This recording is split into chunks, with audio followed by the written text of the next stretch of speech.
સુરતમાં નવરાત્રીમાં સામાજિક તત્વો થઈ જજો સાવધાન, હવે પોલીસની સી ટીમની બાજ નજર છે અને તમારી ઉપર વેસુ વિસ્તારમાં શેરી ગરબામાં સી ટીમ ટ્રેડિશનલ ડ્રેસમાં ગરબે રમ્યા હતા।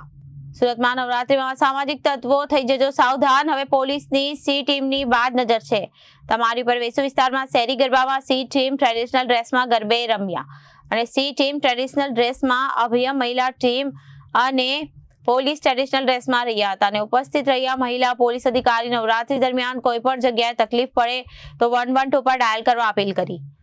તમારા માટે કોઈ પણ મૂંઝવણ હોય તો 112 પર સંપર્ક કરો અને નવરાત્રી પર્વમાં મહિલા પોલીસ ટીમ દ્વારા જાગૃતતા લાવવામાં પ્રયાસ કરાયો હતો। जी, मारू नाम देवरे वैशाली, महिला गुना निवारण शाखा क्राइम ब्रांच सूरत।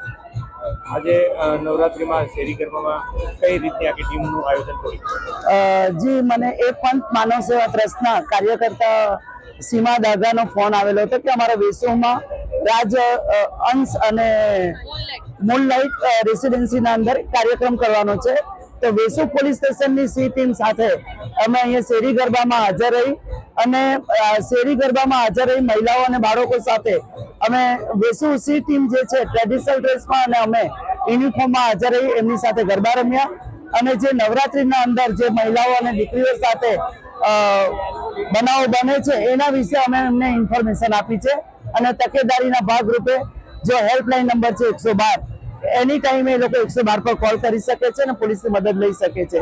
બીજી વાત એ કે શેરી ગરબામાં હોય કે બહાર ગરબા રમવા જાવ છો એમના ધ્યાન બહાર કોઈ વિડીયો ઉતારે છે, કોઈ પિક્ચર્સ ઉતારે છે અથવા કોઈ ગંદી નજરથી જુએ છે, કોમેન્ટ કરે છે તો એ અમને 112 ને કોલ કરી શકે છે।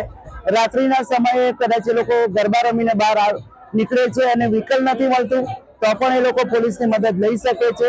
અજાણ્યા વ્યક્તિથી જે ટૂંકા પરિચયના ગાળામાં ફ્રેન્ડ સર્કલ બન્યા હોય તો એમની સાથે એમણે દોસ્તીને હાથ લાંબો કરવો નથી। અવાવરૂ જગ્યાએ છે કે અથવા સુમસાનવાળી જગ્યાએ એમને જવું નહીં, ભીડભાડવાળી જગ્યા પસંદ કરવી। બને ત્યાં સુધી પેરેન્ટ્સો સાથે, વાલીઓ સાથે શેરી ગરબા રમે અથવા બહાર જવું છે તો એમના પેરેન્ટ્સને જોડે લઈને જાય।